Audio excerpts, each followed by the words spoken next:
आप सभी को जय मसीह की। जय मसीह। एक बार फिर हम पिता परमेश्वर का धन्यवाद दें कि प्रभु यीशु मसीह ने हम सबको आज अपने भवन में बुलाया ताकि आज हम उसके वचन के द्वारा आशीषित हों। बाइबल बताती है जब प्रभु यीशु मसीह प्रचार करते थे तो लोग उनके प्रचार को सुनने के लिए दूर दूर से इकट्ठे हो जाते थे अपने कामों को छोड़कर, और यीशु की बातें सुनते थे। और यीशु घंटों घंटों प्रचार करते थे और वो आनंद से उस प्रचार को सुनते थे। क्यों? क्योंकि जब यीशु बातें करते थे तो यीशु की बातों में, यीशु की शिक्षाओं में अलग ही बातें थी। वो ऐसी बातों को सुन रहे थे जो बातें उन्होंने फरीसियों से नहीं सुनी, ऐसी बातों को सुनते थे जो उन्होंने शास्त्रियों से नहीं सुनी, वो ऐसी बातों को सुनते थे जो अपने पूर्वजों से नहीं सुनी। यीशु उनसे स्वर्गीय बातें करता था, स्वर्गीय बातें, क्योंकि यीशु जो कुछ उन तक प्रस्तुत कर रहा था वो भेद की रीति पर कर रहा था। और यीशु की बातें उनके हृदय में एक आनंद को उत्पन्न कर रही थी, एक आनंद को उत्पन्न कर रही थी, और वो आनंद से भर रहे थे। खुदा का वचन आपको आनंद देता है, खुदा का वचन आपको आशीष देता है, खुदा का वचन आपको बरकत देता है, आपको मृत्यु से बचा लेता है। यह वचन जीवित वचन है। इस वचन को जब आप सुनते हैं आपके अंदर ट्रांसफॉर्मेशन होती है, बदलाव आता है, आपके जीवन में सब कुछ बदलने लग जाता है, क्योंकि ये वचन जीवित है, ये वचन शक्तिशाली है, ये सामर्थी है, ये माइटी है। और जब इस वचन को आप सुनते हैं, इस वचन को रिसीव करते हैं, इस वचन के प्रचार को आप ग्रहण करते हैं, तो अपने जीवन में आप अद्भुत परमेश्वर की महिमा को देखते हैं। लिखा है कि परमेश्वर का वचन जिस काम के लिए भेजा जाता है उसको वो पूरा करके आता है, वो खाली नहीं लौटता। और परमेश्वर का वचन प्रभाव रहित नहीं होता, वो प्रभावशाली होता है। ये प्रभाव रहित नहीं है खुदा का वचन। जब ये वचन का प्रचार होता है ये प्रभावशाली है, इसके द्वारा काम तो होने ही होने हैं, ये तो तय है, कोई इसमें भेद बदल नहीं कर सकता। खुदा का वचन अपने काम को पूरा करता है। और ये वचन कौन है? यीशु मसीह। यूहन्ना 1:1 बताता है ये वचन जो है वो प्रभु यीशु मसीह है। यीशु मसीह जब आपके जीवन में काम करता है तो अद्भुत काम करता है। और आज खुदा के वचन को जब आप सुनेंगे तो आपके जीवन में परमेश्वर अद्भुत काम करेगा। और आज आप परमेश्वर के विषय में और परमेश्वर के प्रेम के बारे में अद्भुत बातें जानेंगे और आशीष के भागी हो जाएंगे। वचन में लिखा है कि जब हम निर्बल ही थे तो मसीह ठीक समय पर हमारे लिए मरा। जब हम निर्बल ही थे तो मसीह ठीक समय पर हमारे लिए मरा। यानी जब मनुष्य जाति निर्बल थी और अपने आप को पाप से बचा नहीं पा रही थी, पाप से बाहर निकाल नहीं पा रही थी, अपने आप को पवित्र नहीं कर पा रही थी, अपने आप को धर्मी नहीं बना पा रही थी, तो मसीह उनके लिए, हमारे लिए ठीक समय पर आके उसने इस पृथ्वी पर बलिदान दिया। Hallelujah, hallelujah. इस पृथ्वी पर बलिदान दिया। सुसमाचार है क्या? गॉस्पेल है क्या कि आप अच्छे काम करोगे तो आप स्वर्ग जाओगे? ये गॉस्पेल है? नहीं, ये गलतफहमी है। ये तो हर धर्म की शिक्षाएं हैं, हर रिलीजन की शिक्षाएं हैं कि तुम अच्छे काम करो, भले काम करो तो तुम स्वर्ग जाओगे। ये तो सभी कहते हैं। सुसमाचार है क्या? गॉस्पेल है। एक उदाहरण के रूप में मैं आपको समझाना चाहता हूं। आप में से कोई यदि एक व्यक्ति है जिसकी कैपेसिटी जो है सिर्फ केवल 100 किलो वजन उठाने की है, मैं उसको बोलूं कि 5000 किलो वजन उठाओ, तो क्या वो उठा सकता है? नहीं उठा सकता। अगर मैं किसी व्यक्ति से बोलूं कि अमरूद के पेड़ में से जाके सेब को तोड़ के ले आओ, क्या तोड़ सकते हो? नहीं। अमरूद के पेड़ में मिलेगा सेब आपको? नहीं मिलेगा। अगर मैं कहूं कि जाओ अंजीर के पेड़ में से केले को तोड़ के लेके आओ, तो मिलेंगे वहां केले? नहीं। यानी सुसमाचार क्या है, गॉस्पेल क्या है? जो हम नहीं कर सकते थे, जिसको करने में हम सक्षम नहीं थे, हम सामर्थ्य नहीं थे, उसके लिए परमेश्वर स्वयं इस पृथ्वी पर आया और उसने हमारे लिए किया। Hallelujah, hallelujah. हमारे पापों से हमें आजाद किया, हमारे पापों से बाहर निकाला। सुसमाचार है कि आपने जितने मर्जी गुनाह किए हैं, अपराध किए हैं, पाप किए हैं, और आप जिन बातों में निर्बल हो, आप कमजोर हो, उनसे आपको बाहर निकालने के लिए मसीह इस पृथ्वी पर आया। Hallelujah, hallelujah. वो एक पवित्र व्यक्ति था, वो परमेश्वर था, वो स्वयं एक परमेश्वर था और धरती पर मनुष्य अवतार लेके मैनिफेस्टेड होके आया, ह्यूमन बन के, ताकि आपके मेरे लिए क्रूस पर बलिदान दे, और जो कोई उस पर विश्वास करे वो नाश ना हो वरन अनंत जीवन पाए। ये गॉस्पेल है। आप अपने कर्मों के आधार पर स्वर्ग नहीं जा सकते। बाइबल कर्मों के आधार पर स्वर्ग के लिए रिकमेंड नहीं करती है। बाइबल कहती है कि अनुग्रह के द्वारा तुम्हारा उद्धार हुआ है, परमेश्वर के पुत्र के लहू के द्वारा तुम्हारा उद्धार हुआ है। और यीशु मसीह ने अपने चेलों को जब वो होली कम्युनियन दे रहे थे तो उनको एक अद्भुत बात बोली, जो बात पूरी तौर से मसीह लोग पढ़ के स्किप करके आगे निकल जाते। यीशु ने कहा मेरे लहू में नई वाचा है।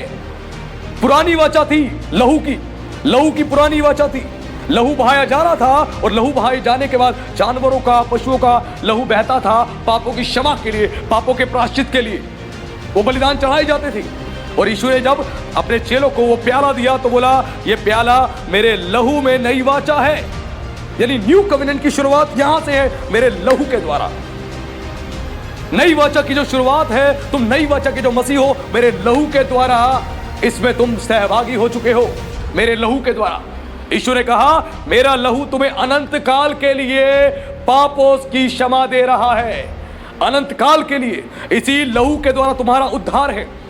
पहले बार बार प्रायश्चित के लिए लहू बहाया जाता था, बार बार लहू बहाया जाता था जानवरों का, पशुओं का, लगातार पापों के प्रायश्चित के लिए। लेकिन यीशु ने सबसे उत्तम लहू चढ़ा दिया, जो पृथ्वी का नहीं था। कहां था? कहां का था? वो स्वर्ग का था। और वो यीशु पृथ्वी का महायाजक नहीं था, वो कहां का था? वो स्वर्ग का महायाजक था। स्वर्ग का महायाजक आपके लिए आया। इजराइलियों के लिए प्राचीन काल में जो महायाजक होता था, एक इंसान होता था, और समय समय पे आने पे उन महायाजकों की हाई प्रीस्ट की मृत्यु हो जाती थी। फिर एक नया हाई प्रीस्ट अपॉइंट किया जाता था। जानवरों का लहू लेकर पवित्र स्थान में जाया जाता था और वहां पर वेदी पर चढ़ाया जाता था पापों की क्षमा के लिए। उसके बाद फिर से जब वो पाप करते थे, वो फिर से आते थे और फिर से बलिदान चढ़ाते थे। बार बार पाप करते थे और बार बार उन पापों की क्षमा के लिए बलिदान को चढ़ाया करते थे। और यीशु ने इस कार्य को पूरी तौर से समाप्त कर दिया। यीशु ने कहा अपने चेलों को, यह प्याला मेरे लहू में नई वाचा है, new covenant. This is new covenant, एक नई वाचा है तुम्हारे लिए। मेरे लहू के द्वारा तुम्हारे पाप क्षमा हुए हैं, और दोबारा तुम पाप भी करोगे तो मेरे लहू के द्वारा तुम्हारे पाप क्षमा हो चुके हैं। तुम्हें बार बार पापों के प्रायश्चित के लिए बलिदान चढ़ाने की आवश्यकता नहीं है। बार बार बकरे का, मेढ़ों का, बकरों का लहू चढ़ाने की आवश्यकता नहीं है। मेरे लहू बहाने से तुम्हारे सारे पाप क्षमा हो चुके हैं। जब आप से पाप होते हैं और आप पापों को अंगीकार करते हैं, यीशु पे फिर से यीशु के पास आके क्षमा मांगते हैं, उसके बाद यीशु फिर से आपके पापों को क्षमा कर देता है, क्षमा कर देता है, माफ कर देता है। क्योंकि नहीं, हम यीशु के लहू में एक नई वाचा को हमने प्राप्त किया है। वो नई वाचा क्या है कि यीशु के लहू बहाने के द्वारा हमारा परमेश्वर के साथ मेल मिलाप हो चुका है। हालेलुया, मेल मिलाप हो चुका है और हम परमेश्वर की संतान हैं मसीह यीशु के द्वारा। यीशु के लहू के द्वारा एक नई वाचा हमें मिली है और हम नई वाचा के मसीह हैं। लेकिन बाइबल बताती है आत्मिक रीति से हम लोग भी इजरायली और यहूदी हैं, और परमेश्वर ने जितनी प्रतिज्ञाएं इजरायलियों को दी थी, यहूदियों को दी थी, वो सारी प्रतिज्ञाएं हमारे लिए भी हैं। हालेलुया, वो सारी प्रतिज्ञाएं भी हमारे लिए हैं। और यीशु पर विश्वास करने से हम अनंत जीवन प्राप्त करते हैं। जिस काम को आप नहीं कर सकते, उस काम को यीशु ने किया। आपके पापों और मेरे पापों की और समस्त मानव जाति के पापों की क्षमा के लिए बलिदान को दे दिया। अब हम लोग धार्मिकता का जीवन कैसे जी सकते हैं? हम धार्मिकता का जीवन कैसे जी सकते हैं? जिस यीशु ने, जो स्वयं परमेश्वर था, वो धरती पर आया। ध्यान से मेरी बात को सुने। आज का संदेश आपके जीवन को एक नई दिशा दे देगा। जैसे महायाजक बार बार मृत्यु को लेता था, वो जीवित नहीं रहते थे, बार बार मेढ़ों का, बकरों का लहू चढ़ाया जाता था पापों की क्षमा के लिए। यीशु मसीह आया, उसने सबसे उत्तम लहू, जो स्वर्ग के परमेश्वर के पुत्र का लहू था, उसने अपने लहू को हमेशा के लिए चढ़ा दिया। उस लहू को चढ़ा दिया जिसके द्वारा पापों की क्षमा हो जाए समस्त मानव जाति के लिए। और जो महायाजक बार बार मरता था, बार बार जो निवेदन करता था, हाई प्रीस्ट जो साल में एक बार जाके लहू लेके प्रार्थना करता था, वो बार बार एक समय आने पे उसकी मृत्यु हो जाती थी। और यीशु हमारे लिए ऐसा महायाजक बना, वचन कहता है वो आज भी हमारे लिए पिता से विनती और निवेदन करता है। आज भी जब आपसे गुनाह हो जाते हैं, आपसे पाप हो जाते हैं और आप मसीह के पास आते हैं, अपने पापों को मानते हैं, अपने पापों का पश्चाताप करते हैं, तो मसीह अपने लहू को लेकर अपने पिता के आगे विनती करता है, निवेदन करता है आपके मेरे लिए। अभी भी आपका और मेरा महायाजक जीवित है, जीवित है, और वो अनंत काल का परमेश्वर है, वो हाई प्रीस्ट है, और वो होलीज ऑफ होलीज में बैठा हुआ है, महापवित्र स्थान में बैठा हुआ है, और उसके लहू के द्वारा हमारे पापों की क्षमा हो गई। और आज हम धार्मिकता का जीवन कैसे जी सकते हैं? यीशु ने एक प्रतिज्ञा करी। यीशु ने अपने चेलों को बोला, मैं जाता हूं पिता के पास, मैं एक सहायक भेजूंगा जो सर्वदा तुम्हारे साथ रहेगा और पिता की बातों में से, मेरी बातों में से लेकर तुम्हें बताएगा और सत्य के लिए निरुत्तर करेगा।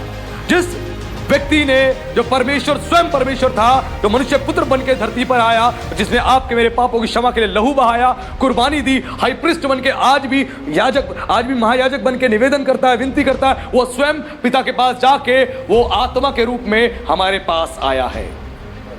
हालेलुया। वो आत्मा पवित्र आत्मा के रूप में हमारे भीतर में प्रवेश करता है, क्योंकि वो ही है जो धर्मी था, वो ही है जो पिता की आज्ञा माना, जिसने माना और कोई नहीं है। यीशु मसीह ही था जो पिता परमेश्वर की आज्ञाओं को मानते हुए आया था, जो पवित्र था, जो निर्दोष था, और उसी ने आपके मेरे लिए लहू बहाया, आपके मेरा सदा के लिए महायाजक बना, और वही आत्मा के रूप में हमारे भीतर आया, हमारे भीतर में आया पवित्र आत्मा के रूप में। इसे लिखा है कि तुम्हें परमेश्वर के पुत्र का आत्मा मिला है, इसलिए तुम हे अब्बा, हे पिता कहकर प्रार्थना करते हो। हालेलुया। और परमेश्वर ने जब ये आत्मा भेजा, जो परमेश्वर के पुत्र का आत्मा था, जो मसीह पर विश्वास करने वाले हर विश्वासी को मिलता है, तो ये जो पवित्र आत्मा आपको मिलता है, ये पवित्र आत्मा यीशु का आत्मा है, और यीशु धर्मी है, पवित्र है, और वो ही आपके अंदर जब आता है तो आपको पवित्रताई में चलाता है। वो चलाता है पवित्रताई में, वो परमेश्वर पिता की इच्छा को और अपनी इच्छा को हम पर प्रकट करता है। वो आत्मा आपको मिलने से आपकी निर्बलता दूर हो जाती है। वो आपके भीतर, वचन में लिखा है, तेरे भीतर मैं नई आत्मा उत्पन्न करूंगा, तेरे अंदर से पत्थर का हृदय निकालकर मांस का हृदय डालूंगा, और तेरे हृदय पर मैं अपनी आज्ञाओं को लिख दूंगा, तेरे हृदय रूपी पट्टियों पर मैं अपनी आज्ञाओं को लिख दूंगा। जब परमेश्वर का आत्मा मिलता है, ये पवित्र आत्मा यीशु का आत्मा है, जब आपके भीतर आता है, जो शुरू से काम करता हुआ आया, आज भी काम कर रहा है, वही आत्मा परमेश्वर के पुत्र का आत्मा है। उसी ने आपके लिए लहू बहाया, आपके पापों के प्रायश्चित के लिए, समस्त मानव जाति के पापों के प्रायश्चित के लिए, और वो सदा के लिए हमारा महायाजक बन के पवित्र स्थान में, उस होलीज में, महापवित्र स्थान में परमेश्वर के सामने आज भी आपके मेरे लिए निवेदन करता है, और वो ही स्वयं आपको मुझको धर्मी बनाता है अपने लहू के द्वारा। और जब वो आत्मा के रूप में हमारे भीतर आता है तो हमें पिता की इच्छा पर चलना सिखाता है। हालेलुया। पिता की इच्छा पर चलना सिखाता है और पिता की आज्ञाओं को मानना सिखाता है। और वो परमेश्वर का पुत्र का आत्मा, जो पवित्र आत्मा है, जब आपके भीतर आता है तो आपको सत्य के लिए निरुत्तर करता है, यानी आपको परमेश्वर के वचन पर चलने के लिए उत्साहित करता है, आपको प्रेरित करता है। जब यीशु का आत्मा आपके भीतर है तो वही आपकी मदद करेगा, आपकी निर्बलताओं में, दुर्बलताओं में, आपकी कमजोरियों में। हो सकता है कभी कभी आपके मुंह से गालियां निकल जाती हैं, हो सकता है कभी कभी आप नशा कर लेते हो सकता है कभी कभी आप बुराई कर लेते हो, चुगली कर लेते हो, आप कभी कभी प्रार्थना नहीं कर पाते, शारीरिक कमजोरी की वजह से आप बाइबल नहीं पढ़ पाते। लेकिन ये पवित्र आत्मा जो आपके भीतर आया है, इस पवित्र आत्मा की जब भरपूरी को आप ग्रहण करोगे, आप प्रार्थना में बैठोगे, परमेश्वर के वचन को सुनोगे, आत्मा से भरे संदेशों को सुनोगे, तो ये आत्मा बलवंत होता जाएगा। क्योंकि पिछले दिनों मैंने बताया, आत्मा को, पवित्र आत्मा एक कबूतर के समान है, और कबूतर को क्या चाहिए? बीज चाहिए। और लिखा है वचन में, परमेश्वर का वचन बीज है, ये बीज है, और ये बीज चाहिए पवित्र आत्मा को। जितना इस बीज को दोगे उतना आपके अंदर परमेश्वर का आत्मा शक्तिशाली और बलशाली रूप से कार्य करता जाएगा, उतना ज्यादा। और आपकी निर्बलताएं दूर हो जाएंगी, आपकी कमजोरियां दूर हो जाएंगी, आपकी परेशानियां दूर हो जाएंगी। इसलिए प्रेरित पौलुस बोलता है कि मैं अपनी देह को मारता हूं, कूटता हूं, इसको वश में लेके आता हूं, ताकि औरों को प्रचार करके मैं खुद किसी रीति से निकम्मा ना ठहरूं। ये परमेश्वर का आत्मा आपको धार्मिकता का जीवन जीना सिखाता है, यही पवित्र आत्मा।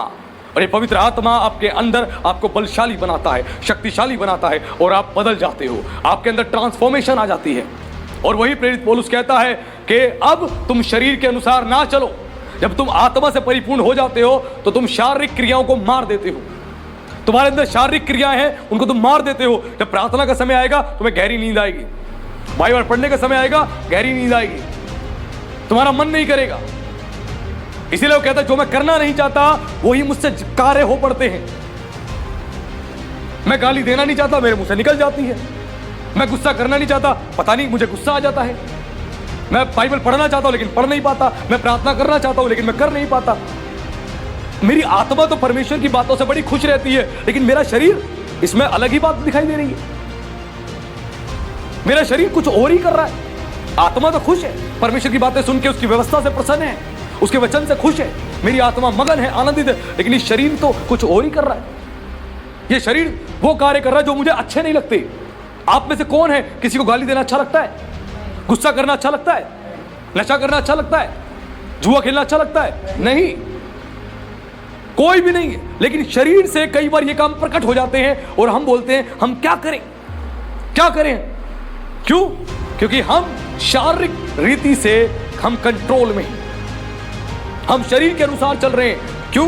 क्योंकि अंदर जो पवित्र आत्मा हमें मिला है, उस आत्मा को हम बीज ही नहीं दे रहे, उस आत्मा को बीज नहीं दे रहे, ये वचन नहीं दे रहे। ये वचन ही खाता है पवित्र आत्मा।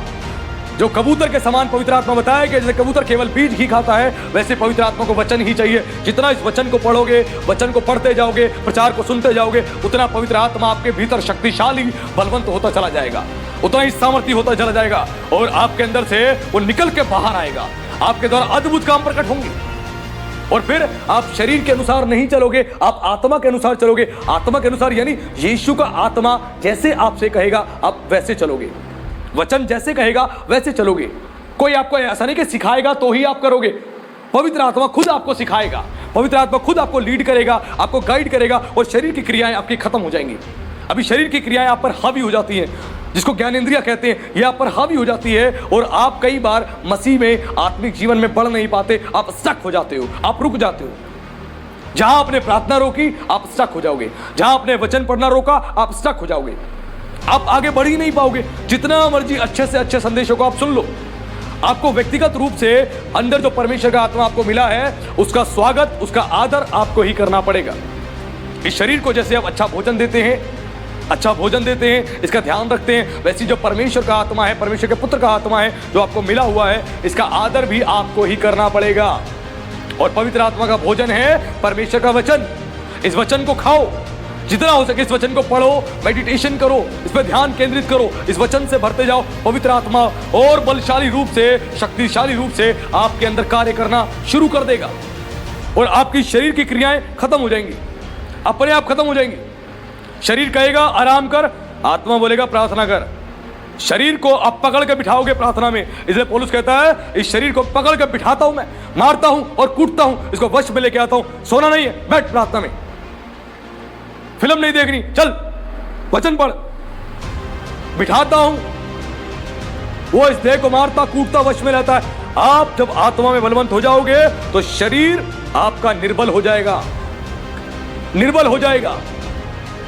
पाप करने के लिए वो कमजोर पड़ जाएगा, पाप नहीं कर पाएगा आप, क्योंकि आत्मा बलशाली हो गया है, वो बलशाली हो गया है आपके अंदर। अब वो आपको पकड़ेगा और बिठाएगा।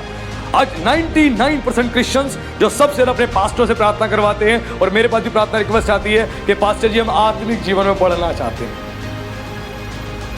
एक मसीह पिछले काफी टाइम से मुझसे इसी चीज के लिए प्रार्थना करवा रहा है, एक लंबे टाइम से, कि पास्टर जी मैं आत्मिक जीवन में बढ़ना चाहता हूं, बढ़ना चाहता हूं। मैंने डांट लगाई, मैंने कहा मैं तुम्हारी इस प्रार्थना रिक्वेस्ट को रिफ्यूज कर रहा हूं। तुम लंबे टाइम से इस चीज के लिए प्रार्थना करवा रहे हो, और तुम कहते हो मैं प्रार्थना नहीं कर पाता, बाइबल नहीं पढ़ पाता, पास्टर जी प्रार्थना करे, मेरे लिए प्रार्थना करे, मैं बढ़ जाऊं, मैं बढ़ जाऊं। प्रेरित पौलुस कहता है कुलुस्सियों उसके 3:2 में, मसीह के वचन को अपने हृदय में अधिकाई से बसने दो।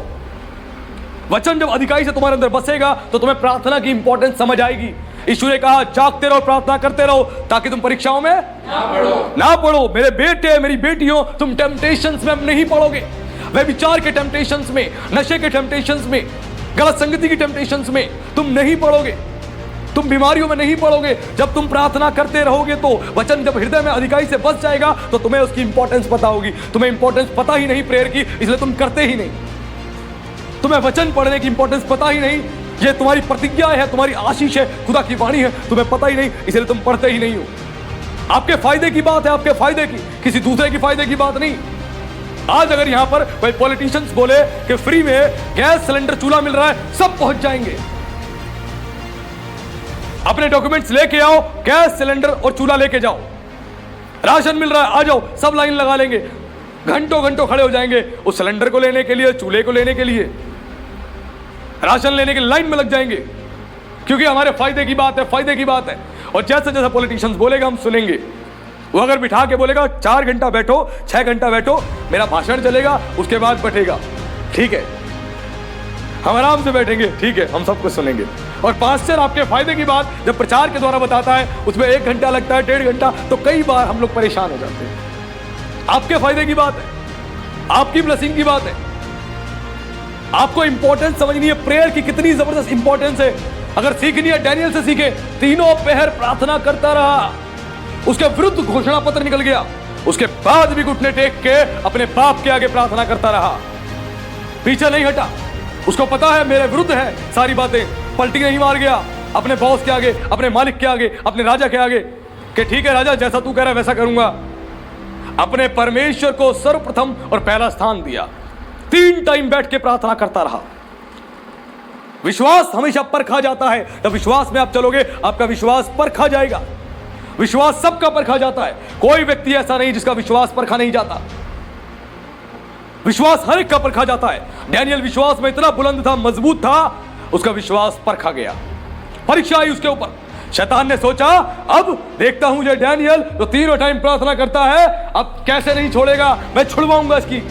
कुछ लोगों को खड़ा किया और उनको भड़काया और बोला डैनियल के विरुद्ध जाकर चुगली करो, राजा के पास जाओ, चुगली करो। और चुगली करके भड़का के एक लेटर निकलवा लिया और साइन करवा लिए, स्टैंप लगवा दी। उसके बाद वो लेटर जो है पूरे राज्य में वो उसका पढ़ के सुनाया गया और डैनियल तक ये खबर पहुंच गई थी। उनको लगा अब तो बंद करेगा, शैतान को लगा अब तो बंद करेगा प्रार्थना, क्योंकि ये जो सक्सेस हो रहा है और इसके ऊपर मैं कुछ नहीं कर पा रहा, केवल प्रार्थना की वजह से। ये परीक्षा में नहीं पड़ रहा, प्रार्थना की वजह से।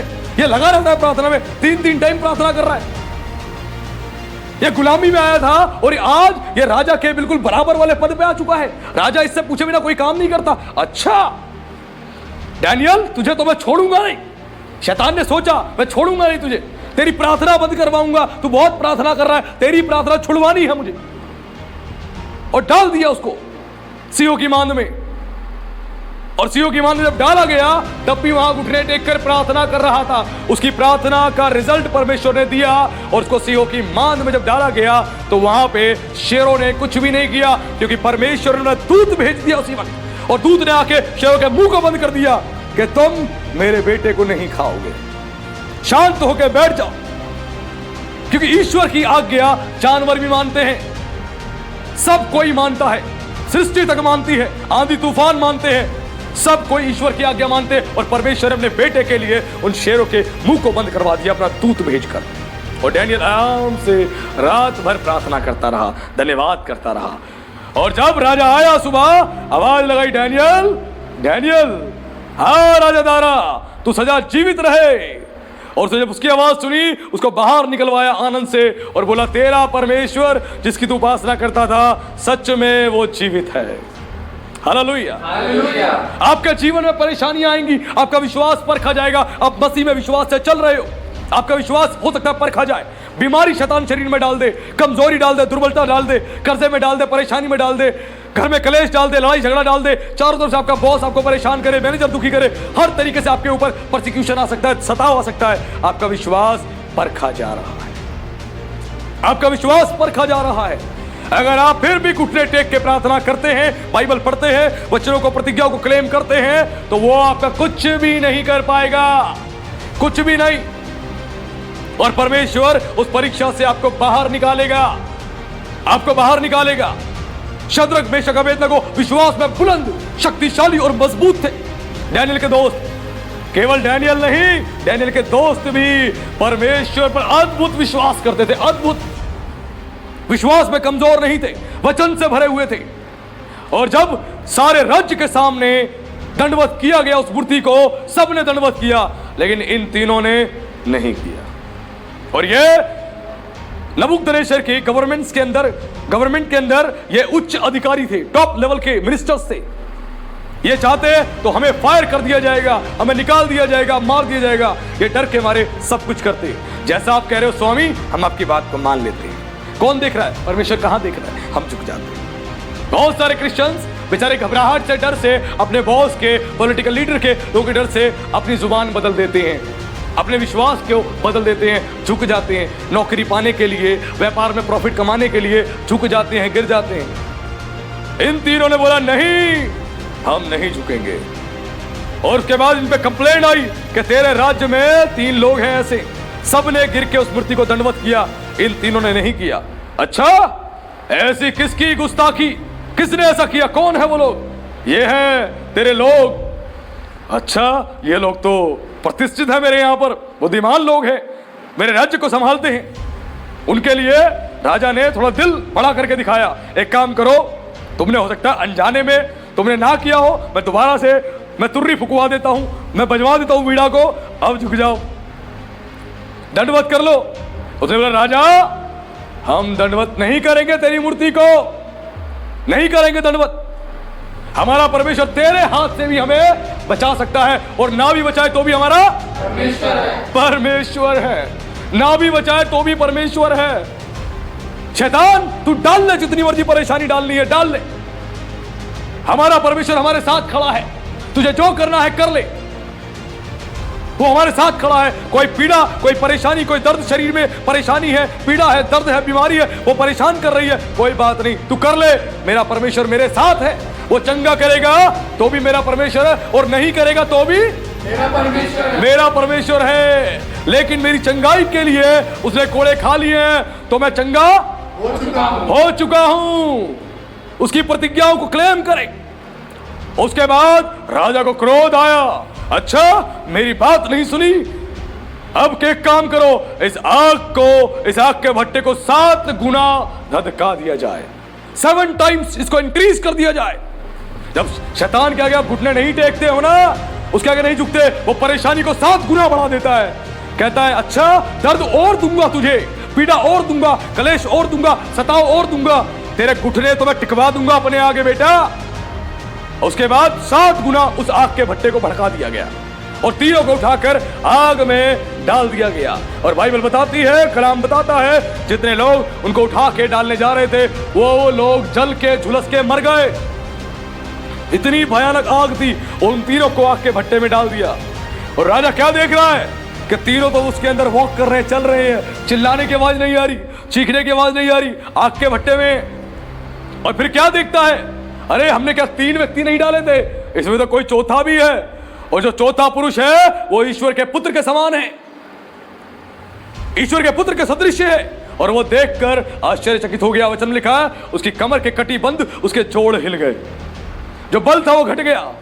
कुछ और देख रहा है, उसकी आंखें, आत्मिक आंखें खोल दी परमेश्वर ने, और दिखाया, देख ये मेरे बच्चे हैं, इनके साथ मैं खड़ा हूं। जितनी मर्जी परेशानी, दुख, तकलीफ आपके ऊपर आ जाए, यीशु उस परेशानी में खड़ा है आपके साथ। चाहे फाइनेंशियल ट्रबल हो, बीमारी हो, परेशानी हो, कलेश हो, सता हो, वो खड़ा है। लिखा है वचन में, भजन संहिता 46 में, कि संकट में अति सहज से मिलने वाला सहायक है वो हमारा। संकट में अति सहज से, यानी बड़ी इजीली मिलता है। संकट में आप पे संकट आएगा, आसानी से वो आ जाएगा आपके पास। आपने पुकारा, प्रभु मेरी मदद कर, आपके शब्द निकले और यीशु वहां पे हाजिर।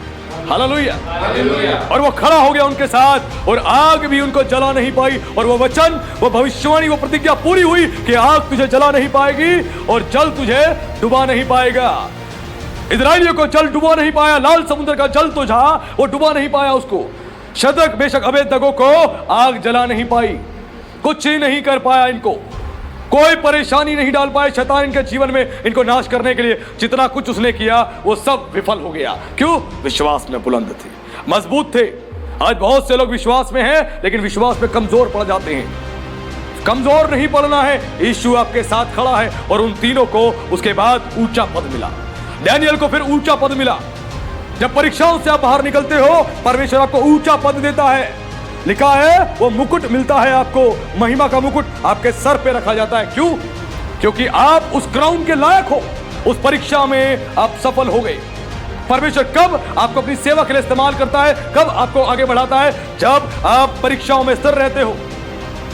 आप परीक्षाओं में स्थिर रहते हो। जैसे एग्जाम को क्लियर करने के बाद जो बच्चे फर्स्ट, सेकंड, थर्ड आते हैं, उनको सर्टिफिकेट मिलता है, रिवॉर्ड, अवार्ड मिलता है, कुछ कंपटीशन जीतते हैं। वैसे जब परीक्षाओं को आप पार करते हो, उसके बाद परमेश्वर स्वयं आता है और आपके सर पे वो मुकुट रखता है। ले मेरे बेटे, तूने इस परीक्षा को पार किया है, ले मुकुट, ये आदर का मुकुट है तेरे लिए, महिमा का मुकुट ले तेरे सर पे मैं रखता हूं, क्योंकि तू इसके लायक है। लायक है, आप सब लायक हो इस चीज के कि आपके सर पे यीशु ने महिमा का मुकुट रखा है। आप सब लायक हो, आप मसीह की संतान हो, आप उसके बेटे हो।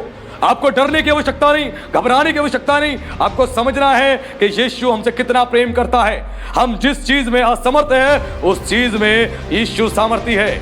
इसे लिखा है कि जागते रहो और प्रार्थना करते रहो ताकि तुम परीक्षा में ना पढ़ो। परीक्षा में ना पढ़ो, खुद को अपने जीवन को परमेश्वर के वचन के अनुसार लेके चलने का प्रयास करो। और परमेश्वर ने अद्भुत प्रतिज्ञाएं अपने लोगों को दी हैं, अद्भुत प्रतिज्ञाएं। आज उनमें से कुछ ऐसी प्रतिज्ञाएं हैं जो मैं आप लोगों के साथ साझा करने जा रहा हूं, जिसको सुनने के बाद परमेश्वर आपके जीवन को और ज्यादा आत्मिक रीति से ऊंचा उठा देगा और आप ब्लेस्ड हो जाओगे।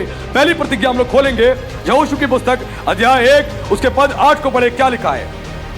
व्यवस्था की यह पुस्तक तेरे चित्त से कभी न उतरने पाए, इसी में दिन रात ध्यान दिए रहना, इसलिए कि जो कुछ उसमें लिखा है उसके अनुसार करने की तू चौकसी करे, क्योंकि ऐसा ही करने से तेरे सब काम सफल होंगे और तू प्रभावशाली होगा। हालेलुया। हालेलुया। अब परमेश्वर ने जब यहोशू को चुना तो उसको एक परमेश्वर ने प्रतिज्ञा दी। जब परमेश्वर आपको चुनता है तो आपको प्रतिज्ञा देता है, और सारी प्रतिज्ञाएं आज आपके मेरे लिए, हर एक विश्वास करने वाले व्यक्ति के लिए है जो मसीह पर विश्वास करता है। ये प्रतिज्ञाएं उनके लिए भी है।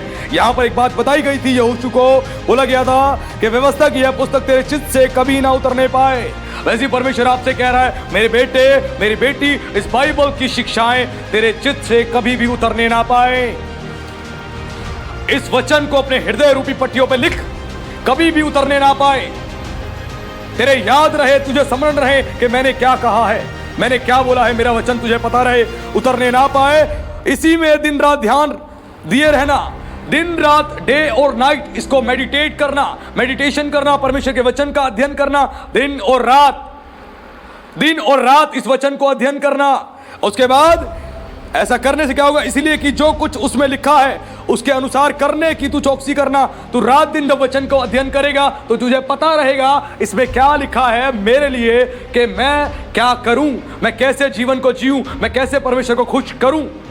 यह तुझे पता लगेगा बाइबल को पढ़ के, वचन को जान के और समझ के। तो रात दिन जब तू ध्यान देगा, तू बाइबल तो पढ़ता है नहीं, तुझे पता तो है नहीं कि करना क्या है, कि चलना कैसे, लेकिन जब तू वचन को पढ़ेगा तो तुझे पता रहेगा कि क्या करना है और कैसे जीवन को जीना है, और तू उसके अनुसार करने में चौकसी करे, क्योंकि ऐसा ही करने से कोई दूसरा तरीका नहीं है, कोई दूसरा तरीका नहीं है तेरे प्रभावशाली होने का। ऐसा ही करने से तेरे सब काम सफल होंगे, तेरे सारे काम सफल होंगे। ऐसा ही करने से आज बहुत सारे क्रिश्चियंस सक्सेसफुल क्यों नहीं हो पा रहे? क्योंकि बाइबल को नहीं पढ़ते, मेडिटेशन नहीं करते, स्टडी नहीं करते, बाइबल की पढ़ते ही नहीं है। बाइबल कब निकलती है? केवल संडे और संडे बाइबल खुलती है। इसीलिए जो कुछ वो कर रहे हैं उस सब में असफल हैं। आज मसीह लोगों के असफलताओं के कारण यही है, उनके असफल होने का कारण यही है क्योंकि वचन को, खुदा के कलाम को रिस्पेक्ट नहीं देते। लिखा है वचन संहिता में कि परमेश्वर ने अपने नाम से अधिक महत्व इस वचन को दिया है। इस वचन को, वर्ड ऑफ गॉड है ये, परमेश्वर की मुंह की वाणी है, जुबान है, इसको आदर दें। जैसे हम कहते हैं ना कि जुबान की बातों को आदर देना चाहिए, वैसे ही परमेश्वर की बातों को आदर दें। उसकी जुबान है, उसकी जुबान की बातें हैं, उसको आदर देना जरूरी है। ऐसा करने से तेरे सब काम सफल होंगे और तू प्रभावशाली होगा। और तू क्या होगा? तू प्रभावशाली होगा, तू माइटी बनेगा, तू इफेक्टिव होगा, तेरे काम इफेक्टिव होंगे, तू ऐसा बन जाएगा। बाइबल पढ़ने से, बाइबल को डे और नाइट पढ़ने से, बाइबल पढ़ने से तू बुद्धिमान बनेगा, तू ज्ञानवान बनेगा, तू समझदार बनेगा। ये बाइबल आपके जीवन की आशीष की बहुत बड़ी कुंजी है और यह प्रतिज्ञा है परमेश्वर की। यदि तू ऐसा करता है मेरे बेटे और मेरी बेटी, तो तू प्रभावशाली बनेगा, तेरे सारे काम सफल होंगे और लोग देखेंगे तेरे जीवन को कि कितना तू प्रभावशाली बन चुका है और कितने इफेक्टिव काम तेरे द्वारा हो रहे हैं। और लोग देख के सरप्राइज हो जाएंगे, इतना तुझे प्रभावशाली बनाऊंगा, इतना तुझे आशीष का सोता बना दूंगा। आज समझना है आपको, अगर आप ऐसा करते हैं तो परमेश्वर आपको प्रभावशाली बनाएगा। लोग आपकी पर्सनैलिटी को देखेंगे, आपकी पर्सनैलिटी बड़ी जबरदस्त हो जाएगी। आप जहां जाएंगे लोगों से बातें करेंगे, लोगों के जीवन में परिवर्तन आ जाएगा। यीशु अपने चेलों के साथ जब बैठता था तो कोई व्यक्ति पहचान के ये नहीं कह सकता था कि यीशु है। यीशु अपने चेलों के साथ रहता था, यीशु ऐसे रहता था, यीशु का पहनावा ऐसे था, किसी को पता तक नहीं लगता था इनमें से यीशु कौन है। जब तक यीशु उपदेश नहीं देता था, प्रचार नहीं करता था, लोगों को पता नहीं लगता था। जब यीशु बोलता था, प्रचार करता था, तो यीशु की बातें सुन के लोग जानते थे यही मसीह है, यही ख्रिस्त है, यही वो भविष्यवक्ता है जिसकी भविष्यवाणी इतने सालों से हम सुनते हुए आ रहे हैं। यही है वो। वैसी यीशु आपकी ऐसी पर्सनैलिटी बना देगा, इस कलाम को पढ़ने से आपकी पर्सनैलिटी ऐसी बन जाएगी कि लोग आपके जीवन से इंस्पायर होंगे। सुलेमान इसी कलाम को पढ़ता था, इसी वचन को पढ़ता था, उसकी पर्सनैलिटी परमेश्वर ने इतनी डेवलप कर दी कि दूर दूर देश के राजा और रानी उससे मिलने के लिए आते थे, केवल उसको देखने के लिए, उसकी बातों को सुनने के लिए, उसके नौकर चाकरों को देखने के लिए दूर दूर देश से आते थे। दक्षिण की रानी तक आती थी उससे मिलने के लिए, देखने के लिए। क्यों? प्रभावशाली था, उसकी बुद्धि, उसका ज्ञान इतना विकसित हो चुका था, अपने देश को इतने बढ़िया से उसने मैनेज किया था, इतने बढ़िया से मैनेज किया था कि उसके देश में कोई भी गरीबी नहीं थी, गरीबी खत्म हो चुकी थी। एक अच्छा लीडर जो होता है, एक एजुकेटेड लीडर होता है, एक समझदार जो लीडर होता है, वो अपने देश की डेवलपमेंट के लिए काम करता है, देश की ग्रोथ के लिए काम करता है। और परमेश्वर कह रहा है मैं तुम्हें एक अच्छा लीडर बनाऊंगा, तुम्हारी कंपनी में, तुम्हारे घर में, तुम्हारी कलीसिया में, तुम्हारे समाज में मैं तुम्हें एक अच्छा लीडर बनाऊंगा। तुम प्रभावशाली बनोगे, तुम जितने काम करोगे उन सारे कामों में तुम सफल होते चले जाओगे। परमेश्वर का यह वायदा है, हर चीज में वो आपको सफल करेगा और आपको प्रभावशाली बना देगा। प्रभावशाली। और सुलेमान ने जब अपने देश में कार्य किया, उसके देश के अंदर अद्भुत रीति से उसकी चर्चा फैल गई। और बाइबल बताती है सुलेमान जैसा बुद्धिमान और ज्ञानवान व्यक्ति और धनी व्यक्ति पृथ्वी पर अभी तक नहीं है। इतना परमेश्वर ने उसको विजडम और नॉलेज से भरा, इतना विजडम नॉलेज से भरा और इतनी ब्लेसिंग्स दी। सुलेमान ये सब कैसे कर पाया? बुद्धि और ज्ञान के द्वारा। और लिखा है यशायाह 11:2 में, यहोवा का आत्मा बुद्धि का आत्मा है। ये पवित्र आत्मा जो आपके भीतर आता है और इस वचन को आप पढ़ते हो, आप बुद्धि से भर जाते हो, आप ज्ञान से भर जाते हो, आप समझ से भर जाते हो, आप पराक्रम, युक्ति और उसके भय से भर जाते हो। और परमेश्वर का भय आपको सुगंध सा भाता है। आप पाप करने से डर लगेगा आपको, आप भयभीत हो जाओगे। चुगली और बुराई करने से डर लगेगा, आप भयभीत हो जाओगे। क्यों? आपके हृदय में वचन है खुदा का कि मैं अगर चुगली और बुराई करूंगा तो परमेश्वर मेरी ताड़ना करेगा। आपको डर सताएगा। जब कलाम अंदर होगा तो आपको डर सताएगा। अगर कलाम अंदर ये नहीं है तो आप चुगली भी करोगे, बुराई भी करोगे, आप गलत काम भी करोगे, आपको डर नहीं लगेगा। और ये डर जो है, ये डर आपको सुगंध सा भाएगा, आपके अंदर से खुशबू निकलेगी और लोगों को एक खुशबू भाएगी, आपका व्यवहार भाएगा, आपके अंदर से फ्रेग्रेंस निकलेगी। आपका व्यवहार, आपकी फ्रेग्रेंस है जो दूर दूर दूर तक जाएगी और लोग इस खुशबू को जब सूंघेंगे तो आशीषित हो जाएंगे आपके जीवन को देख के, वो ब्लेस्ड हो जाएंगे आपके जीवन को देख के। ये आपको समझना है। ये पहली प्रतिज्ञा जो है ये आपको परमेश्वर के वचन को अध्ययन करने से मिलेगी, वचन को रिस्पेक्ट देने से मिलेगी। आप प्रभावशाली हो जाओगे, आपके सारे काम सफल होंगे। और दूसरी प्रतिज्ञा इसी के 1:5 में लिखा हुआ है, तेरे जीवन भर कोई तेरे सामने ठहर ना सकेगा। और जैसे मैं मूसा के संग रहा वैसे ही तेरे भी संग रहूंगा, और ना मैं तुझे धोखा दूंगा और ना मैं तुझको छोड़ूंगा। यह परमेश्वर की अगली प्रतिज्ञा है। जब उस पर आप विश्वास करते हैं, आप उसके कलाम को आदर देते हैं, उसकी आज्ञाओं को मानकर चलते हैं, तो लिखा है कि मैं कोई भी जीवन भर तेरे सामने ठहर नहीं पाएगा। कोई भी मतलब कोई भी शत्रु, तेरा कोई भी शत्रु तेरे सामने ठहर नहीं पाएगा। कोई भी व्यक्ति तेरे सामने ठहर नहीं पाएगा। तुझे गिराने के लिए, तुझे नीचा दिखाने के लिए, तुझे अपमानित करने के लिए कोई भी नहीं ठहर पाएगा। क्यों? क्योंकि इसीलिए जैसे मैं मूसा के संग था वैसे तेरे संग रहूंगा। जब परमेश्वर आपके संग रहेगा तो कोई भी आपके सामने ठहर नहीं पाएगा।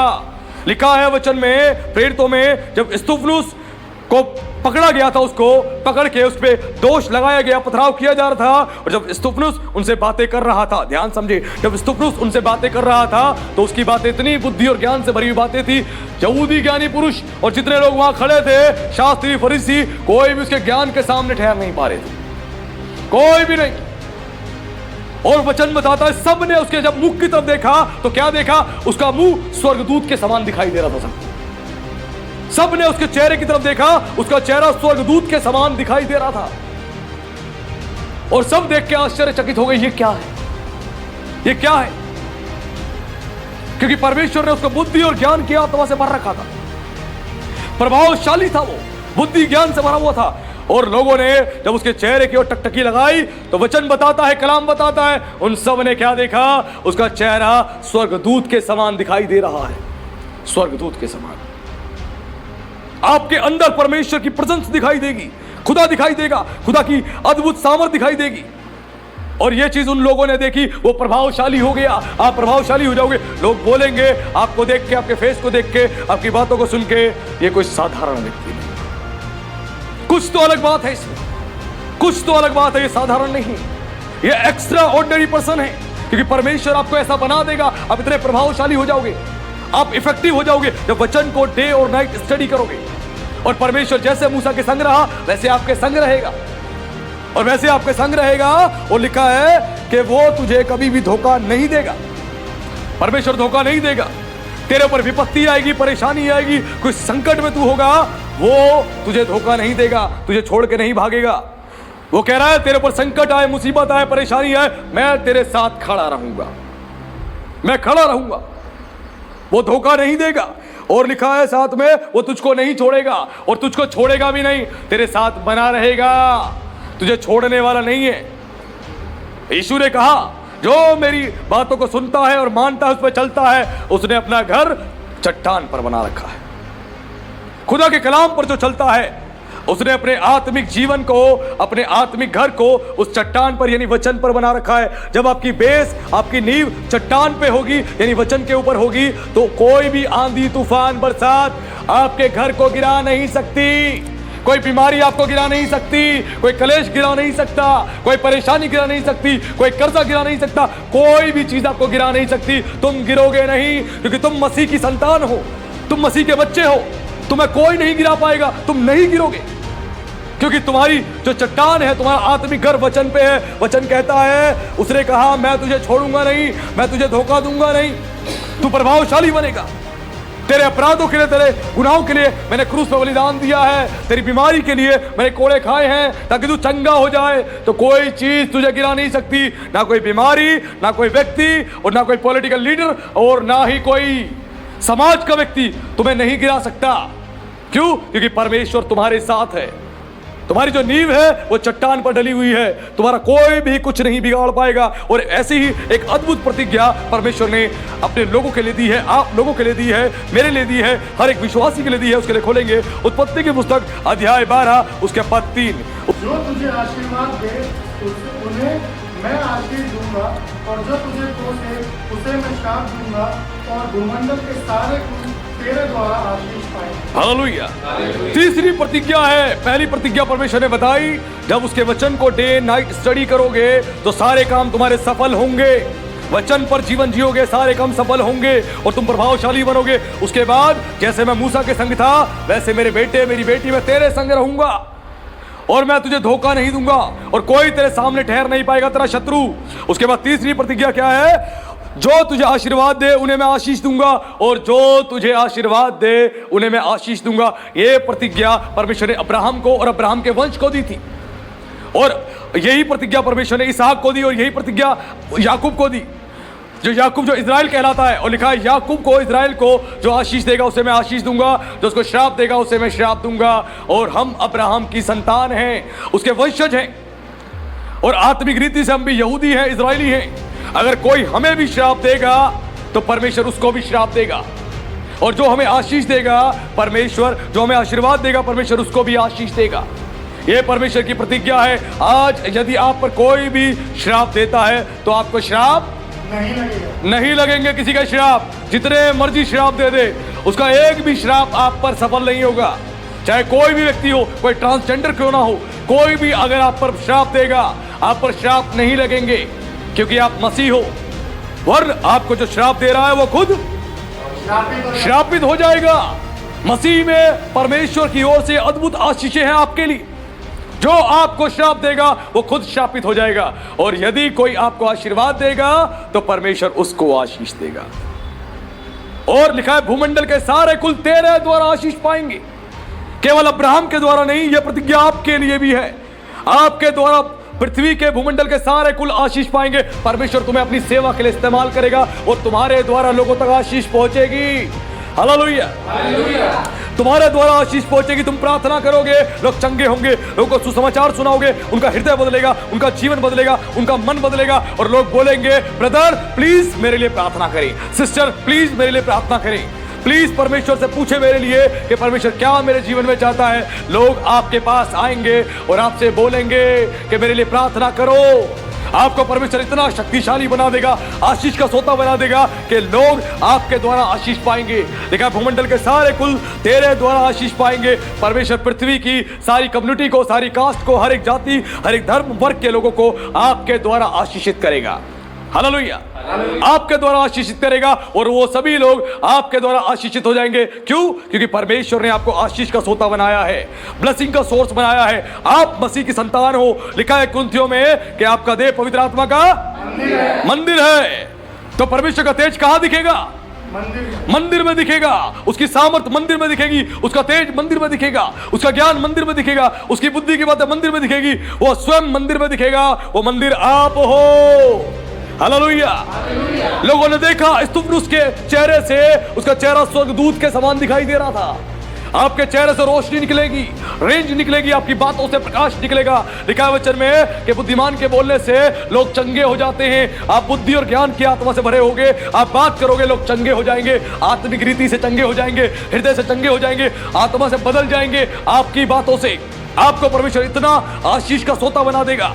आपके जीवन से ब्लेसिंग्स को बहेंगी। ये प्रतिज्ञाएं हैं आपके लिए। आज अपनी अथॉरिटी को जानो, आज अपनी वैल्यू को जानो। आज बहुत सारे क्रिश्चियंस हमेशा कहते रहते हैं, मेरे जीवन में आशीष नहीं है, मेरे जीवन में कोई काम नहीं हो रहा, मेरे बीमारी हो गई है, मेरे परेशानी हो गई है। नेगेटिव बातें करते रहते हैं। वो भूल जाते हैं कि वो आशीष का सोता है, ब्लेसिंग के सोर्स है। अपनी आइडेंटिटी पहचानो। Who are you?